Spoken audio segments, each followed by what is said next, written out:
बात कर रहे हैं वंदे मातरम। देखिए, वंदे मातरम भी एक ऐसा इशू है जो खामखा का तूल दिया गया है उसको।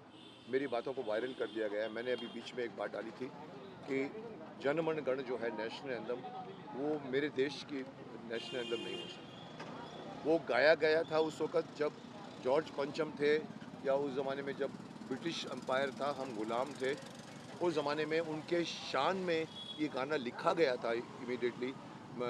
जन मन गण अधिनायक जय है। अधिनायक कौन होता है? अधिनायक, अधिनायक जय है, भारत भाग्य विधाता। मतलब आप हमारे भारत के भाग्य विधाता हैं।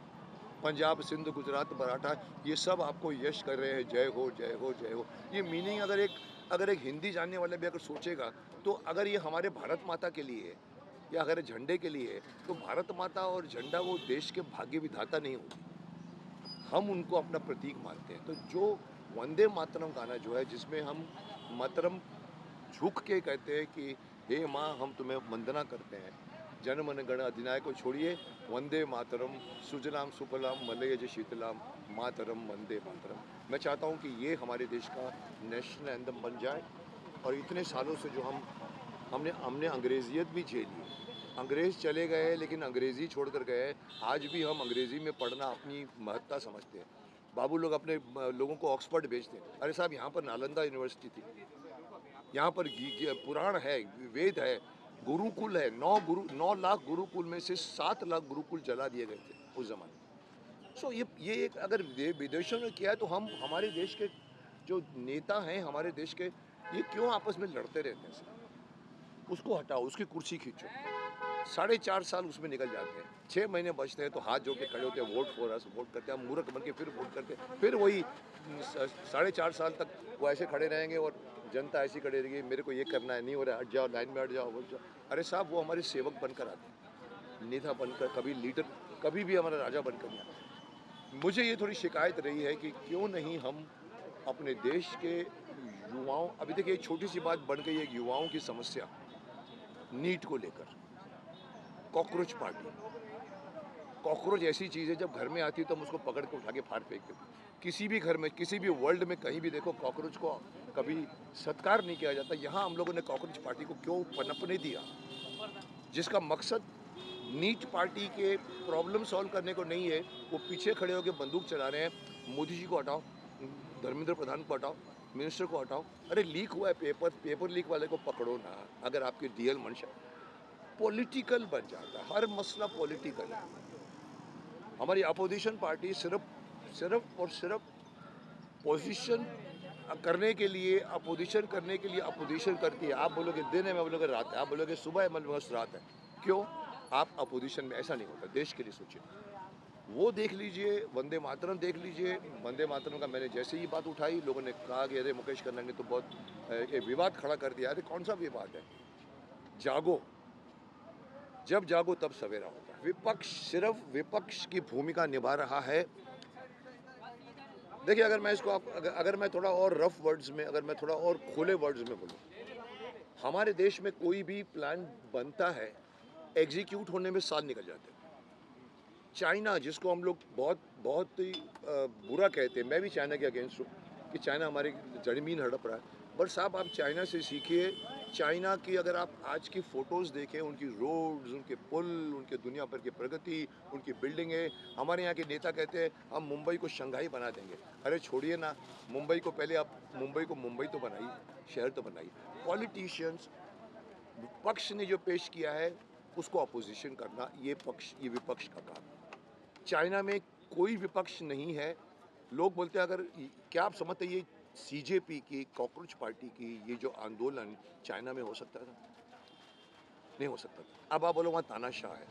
मैं भी कहूँगा कि तानाशाही लाइए साहब, एक ऑनेस्ट डंडा लाइए। जो आदमी देश के हित में नहीं है, बोलेगा बैठ। इतना हक दे दीजिए प्राइम मिनिस्टर को। मैं तो बोलता हूँ प्राइम मिनिस्टर को आप राजा बना दीजिए। आप उसको 5 साल के लिए चूज़ करते हैं, वो जीत कर आता है, आपका प्राइम मिनिस्टर है। वो बंगाल की सीएम बोलती है हम नहीं आने देगा, हम अंदर नहीं आने देगा। अरे आपके बाप की जगह है क्या? क्यों? क्योंकि वहाँ पर कांग्रेस की पार्टी, या वहाँ पर तृणमूल कांग्रेस है, बीजेपी नहीं है। अरे साहब, ये तो वही हो गया जो वल्लभ भाई पटेल के टाइम पे राजा राजा राजा राजा राजा राजा, उसने कहा बैठ जाओ बैठ जाओ बैठ जाओ बैठ जाओ, सार्वभौमिक राष्ट्र बनाए। कहाँ है आप? पंजाब अलग तूती बजा रहा है, केरला अलग तूती बजा रहा है, बंगाल अलग तूती बजा रहा है। साहब, क्योंकि वहाँ पर बीजेपी को मत नहीं मिले। ये सिस्टम गलत है। आप सिस्टम, मैं अपना सिस्टम दे रहा हूँ, मुझे मालूम है कोई समझेगा नहीं मेरी बात को, लेकिन आप भले तानाशाह मत बनो, लेकिन आप एक ऑनेस्ट डंडा लेकर आओ। जो आदमी देश के लिए नहीं बोलता है उसको बोलो बैठ, और जो आदमी, मैं तो यहाँ तक बोलता हूँ पार्लियामेंट में विपक्ष करती क्या है, 1 महीने का सेशन या 1.5 महीने का मुझे नहीं मालूम, 1 महीने में से 30 दिन में से 25 दिन तो धरना, बाहर निकल जाते हैं, काम नहीं होने देते हैं। साहब आपको एक एक दिन का भत्ता मिलता है, हर एमपी को अटेंड करने का 1 दिन का पता नहीं कितने हज़ार मिलते हैं, वो बंद कर दीजिए आप। जिस दिन आपने काम नहीं करने दिया उस दिन उसको भत्ता मत दीजिए। मैं तो यहाँ तक बोलूँगा कि जिसने अगर पार्लियामेंट को नहीं चढ़ने दी जाए उसकी सदस्यता निकाल दीजिए। आप हमारे लिए काम करने गए थे, आप अपनी बात मनाने के लिए, झगड़ा करने के लिए नहीं गए थे। सो विपक्ष अपनी जिम्मेदारी के हिसाब से अपनी भूमिका नहीं निभा रहा, मुझे शिकायत है। आपको अगर लगे कि अगर पक्ष, अगर मोदी जी, देखो मोदी जी के नाम से उनको पता नहीं क्या नफरत है, क्या है, मोदी जी को तो नहीं बैठने दूंगा। अरे तुम्हारे पास कौन सा नेता है मुझे बताओ ना, मोदी जी ने कुछ तो किया है? आज कौन सा प्राइम मिनिस्टर, नेहरू जी से लेकर, आप इंदिरा गांधी से लेकर, राजीव गांधी से लेकर, सोनिया गांधी से लेकर, मनमोहन सिंह से लेकर, नरसिम्हा राव से लेकर, आज तक आप लिस्ट निकालो, कौन सा प्राइम मिनिस्टर ऐसा है जो बाहर गया हो और अमेरिका के प्रेसिडेंट बाइडेन ने उसको पीछे से ऐसे किया हो, टर्न किया हो, गले मिला हो? सर ये मान मिला है हिंदुस्तान को, कहीं ना कहीं आपको वो समझना पड़ेगा कि वो दे रहा है। बड़े उसमें उसमें कौन सी कमियां हैं, कमियों की बात कीजिए, और सब कुछ ही कमियां नहीं, आप हटा दीजिए उसको। हटाने से क्या होगा यार? आज धर्मेंद्र प्रधान को हटाने से क्या होगा? एक पेपर लीक के मामले में अगर आप प्राइम मिनिस्टर को हटा दोगे तो प्रॉब्लम तो सॉल्व नहीं होगा। आप तो सिर्फ अपनी अपनी रोटी सेक रहे हो। अरे यार चलो किसानों का आंदोलन गर्म है, चलो चलो किसानों के आंदोलन के पीछे बढ़ जाते हैं, खालिस्तान पीछे बढ़ जाता है। ये नीट आंदोलन गर्म है, चलो चलो जाके पीछे बढ़ जाते हैं। राहुल गांधी जाके गुजरात में बैठ के छात्राओं के आंदोलन कर रहा है, कर क्या रहे हैं आप? मजाक बना रखा है। I am very much against people who don't work for country, they are only interested कि ये गद्दी हमको मिल जाए। अरे आप करने क्या वाले हो? आपके पास कौन सा नेता है बताइए? माफ़ करना, कांग्रेस के पास बहुत नेता थे, आज कांग्रेस के पास, मैं ओपनली बोलता हूँ, कौन सा नेता है? राहुल गांधी, सोनिया गांधी, जो खड़ी होकर बोलती है बंद करो बंद करो बंद करो, ओपनली कैमरे के सामने बोल रही है वंदे मातरम की, ये बंद करो बंद करो बंद करो। अरे क्या हिम्मत है आपकी? और उनको फिक्र नहीं है, दे आर नॉट बॉदर्ड। सिखाओ, एक रूल पास करो जो देश के हित के लिए नहीं होगा, पार्लियामेंट में उसको बैठने नहीं दिया जाएगा। शर्मिला टैगोर जी,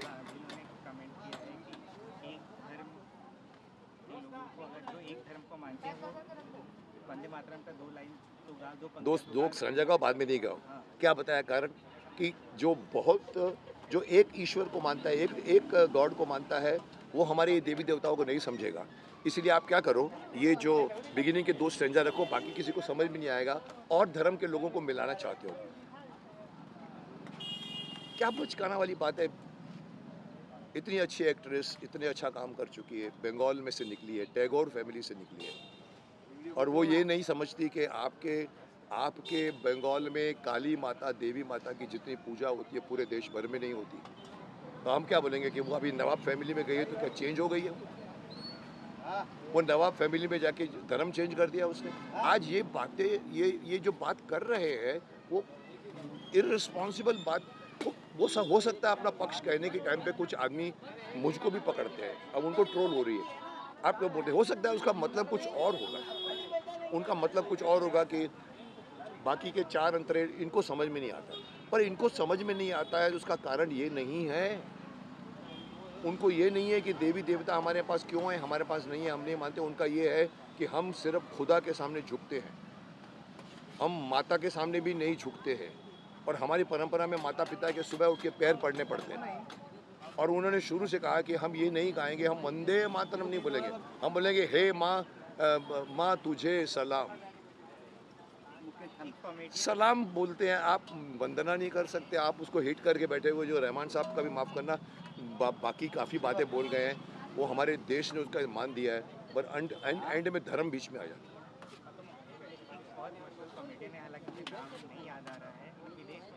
वीरदास नाम है उसका, उसको मैंने कहा था इसका नाम चेंज करके कायर दास कर दो। कैनेडी हॉल में जाके कहा था उसने, India has got to India, सुबह देवी की पूजा होती है, रात को रेप होता है। अरे पकड़ के मारना चाहिए उसको। मैंने कहा था, मैंने उस वक्त कहा था, जो मैंने अभी समय रैना के बारे में कहा है वो समय रैना के लिए नहीं था, मैंने उसके लिए कहा था। गधे पे बिठा के मुंह काला करके उसको देश भर में घुमाओ, बाहर की जाके मुल्क में जाकर हमारे देश के बारे में बोलते हो, जिसका खाते हो पीते हो, जिसने तुमको इतना बड़ा मान दिया है, वहाँ खड़े होकर बोलते हो मैं कैनेडी हॉल में आप लोगों के सामने बहुत अच्छा फील कर रहा हूँ, इतनी अच्छी क्राउड है, और फिर बात करता है साला मेरा देश ऐसा है। अरे मारना चाहिए। सब बैन किया, एमपी गवर्नमेंट ने थोड़ा टाइम बैन किया, बाद में फिर घूम रहा है, फिर वही बेहूदगी के अश्लीलता से भरे हुए आप डायलॉग्स बोलते हो, बिलो द बेल्ट बात करते हो। सो मैं, आप जो पूछ रहे हो जवाब मिल गया यार। क्या कपड़े कम पहनना, मैं पूछ रहा हूँ, महिला भी खड़ी है यहाँ पर, कपड़े कम पहनना क्या आपका अधिकार है? कपड़े कम कौन पहनता है? जिसके पास पैसे नहीं होते। एक ज़माने में हमारी कोई किसी के कपड़े फटे होते तो बोला कितना भिखारी है यार, इसके पास बेचारे में कपड़े नहीं है। आज साहब ब्रांडेड में फाड़ फाड़ के पहनते हैं। एक बार किसी ने मुझे कहा था सर ये फटा हुआ है, मैंने कहा ये मैं फाड़ता तुमको दिखता है, वो साला पैंट फटी पहनता तुमको माननी पड़ता। ये कम कपड़े पहनकर घूमना एक तरह की अश्लीलता है। हमारा समाज शुरू से इसको एक्सेप्ट नहीं करता। रामायण का इतिहास है, महाभारत का इतिहास है, हमारे यहाँ घूंघट होता है, साड़ियाँ होती है। ये विदेशी FTV आया था एक ज़माने में। तो आज मुझे खुशी है सुप्रीम कोर्ट ने अभी एक छोटा सा एक फरमान किया है, जो भी बेहूदगी के कम कपड़े पहनकर जो भी लड़कियां घूमेंगी, हम उनका आधार कार्ड और ये कार्ड, उनको ये आधार कार्ड वगैरह मिलना मुश्किल हो जाए। लाओ दंड लाओ, डिस्करेज करो उनको।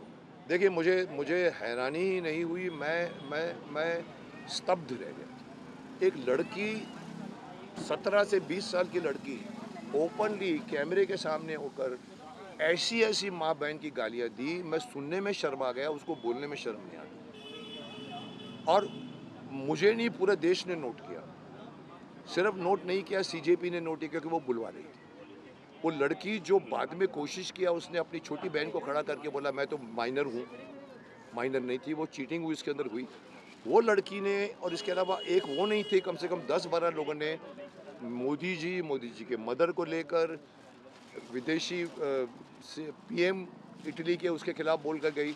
आज इटली के PM ने भी धमकी दी है कि मैं एक्सपोज करूँगी आप लोगों को, तो आपको मालूम नहीं पड़ेगा क्या कर रही हूँ। वो मुझे बहुत हैरानी हुई।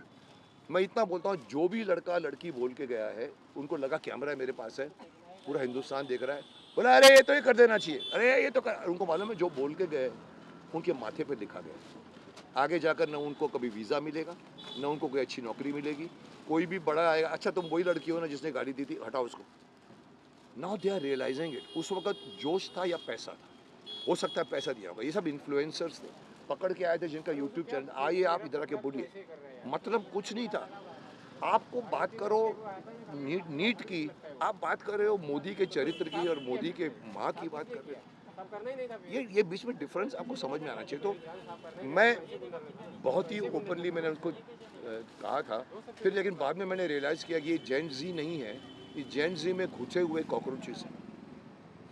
एक गंदी मछली तालाब को गंदा कर देती है। ये पीछे से देखो कोई भी स्कूल का स्टूडेंट, जैसे ये लड़का है या ये जब कॉलेज में पढ़ने वाले हैं, इनको बोलो तलवार लेकर तुम किसी का गला काटो, कभी नहीं करेंगे वो। नेपाल में किया गया, नेपाल में गर्दनें काटी गई हैं। वो गर्दन काटने वाले स्टूडेंट नहीं थे, पीछे आए हुए आतंकवाद, जो जिसको हम लोग बोलते हैं भीड़ में घुसा दो, मारो मारो पीटो, भीड़ होती है। ये जो कुछ भी जो है ये लोग, मैंने रियलाइज़ किया, मैंने कहा था अगर ये जेन जी है तो मुझे अपने देश के भविष्य की चिंता हो रही है। मोदी जी बोलते हैं 25 साल के बाद हमारा देश सबसे युवा होगा, अगर ये युवा होगा तो देश कहाँ जाएगा मुझे नहीं मालूम। बट बाद में मैंने अपना स्टेटमेंट वापस लिया कि ये जेन जी नहीं है, ये जेन जी के पीछे घुसे हुए गुंडे हैं। जेन जी कभी ऐसे नहीं करेगी, मैंने उनके फेवर में भी बोला। पर जेन जी को बहुत कुछ सीखना पड़ेगा। बड़ों की इज्जत करो, अपने आप को सब कुछ मत समझो, सर्वे सर्वम जी।